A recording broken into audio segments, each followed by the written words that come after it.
Assalamualaikum warahmatullahi wabarakatuh. Selamat pagi anak-anak, semoga kalian selalu dalam lindungan Allah Subhanahu wa Ta'ala.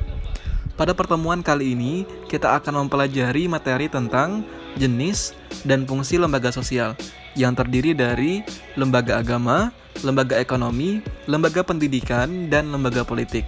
Namun, sebelum kita memulai pembelajaran kita pada pagi hari ini, marilah kita berdoa terlebih dahulu menurut agama dan kepercayaan masing-masing. Berdoa, disilakan. Cukup, terima kasih. Nah, anak-anak, Bapak ingatkan sebelum kita memulai pembelajaran, jangan lupa untuk presensi terlebih dahulu melalui Google Classroom. Jika sudah, marilah kita mulai pembelajaran kita pada pagi hari ini. Nah, anak-anak, pada pertemuan sebelumnya, kita sudah mempelajari materi tentang jenis dan fungsi lembaga sosial, yaitu lembaga keluarga. Pada pertemuan kali ini, kita akan membahas materi tentang lembaga agama, lembaga ekonomi, lembaga pendidikan, dan lembaga politik. Lembaga agama. Jadi, lembaga agama adalah sistem keyakinan dan praktek keagamaan dalam masyarakat yang telah dirumuskan dan dibakukan. Agama merupakan suatu lembaga atau institusi penting yang mengatur kehidupan rohani manusia. Fungsi lembaga agama. Jadi, lembaga agama itu berfungsi sebagai pedoman hidup manusia, sumber kebenaran, pengatur tata cara hubungan manusia dengan manusia, dan manusia dengan Tuhannya. Tuntunan prinsip benar dan salah untuk menghindari perilaku menyimpang seperti membunuh, mencuri, berjudi, dan lain-lain. Pedoman pengungkapan perasaan kebersamaan di dalam agama diwajibkan berbuat baik terhadap sesama manusia.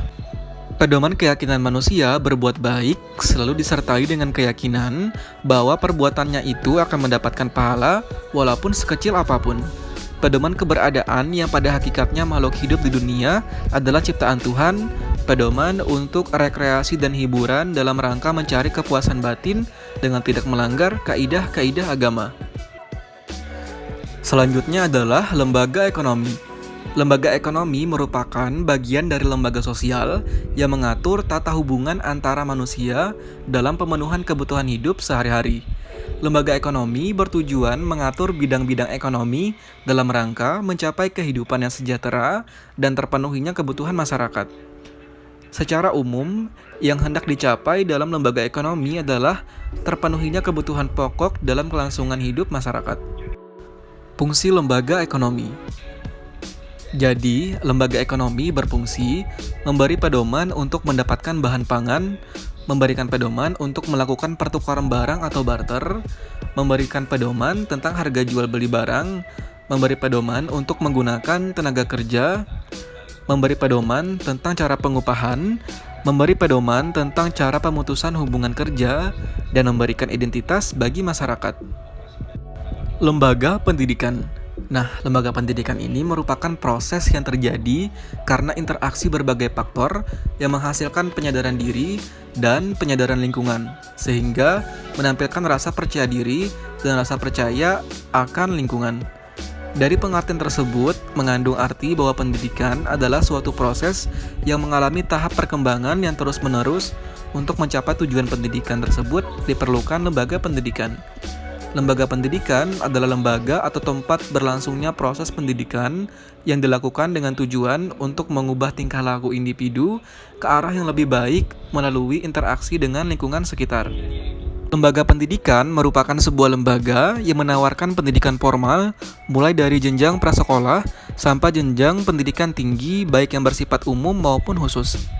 Di samping itu juga terdapat lembaga pendidikan non-formal, misalnya kursus-kursus keterampilan, kursus bahasa, dan kursus-kursus komputer serta lembaga pendidikan informal. Fungsi lembaga pendidikan. Secara umum, lembaga pendidikan berfungsi untuk mengatur pemenuhan kebutuhan terhadap pendidikan. Ada dua fungsi lembaga pendidikan, yaitu yang pertama, fungsi manifest, yaitu mempersiapkan anggota masyarakat untuk mencari nafkah, mengembangkan bakat seseorang demi kepuasan pribadi dan kepentingan masyarakat, melestarikan kebudayaan masyarakat, dan menanamkan keterampilan yang perlu bagi partisipasi dalam demokrasi.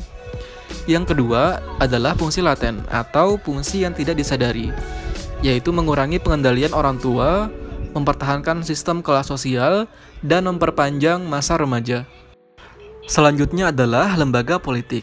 Nah, anak-anak, politik adalah proses pembentukan dan pembagian kekuasaan dalam masyarakat yang antara lain berwujud proses pembuatan keputusan, khususnya dalam negara. Definisi lain, politik adalah usaha yang ditempuh warga negara untuk mewujudkan kebaikan bersama.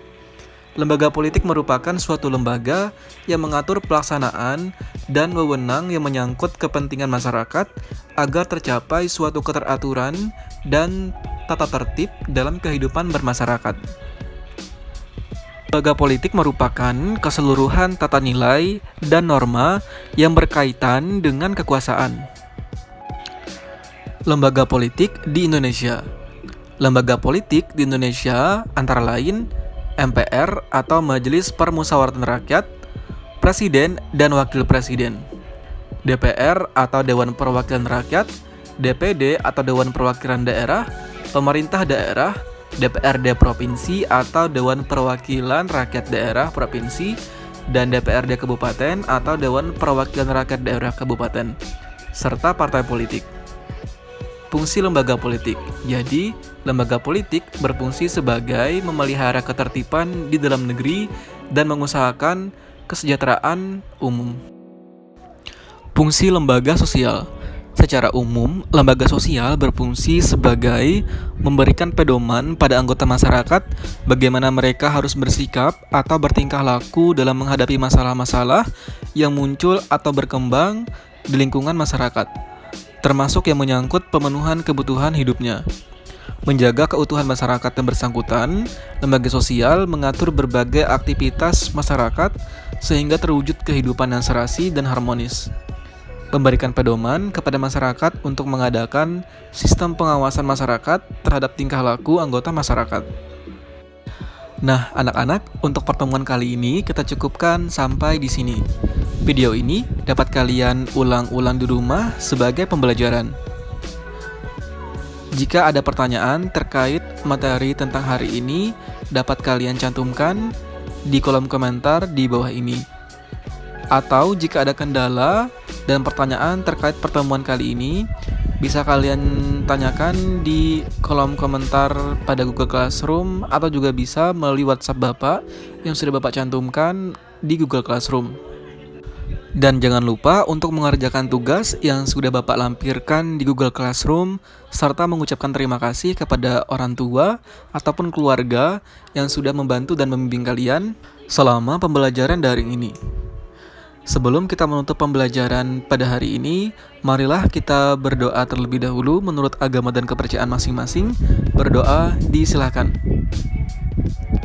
Cukup, terima kasih. Assalamualaikum warahmatullahi wabarakatuh.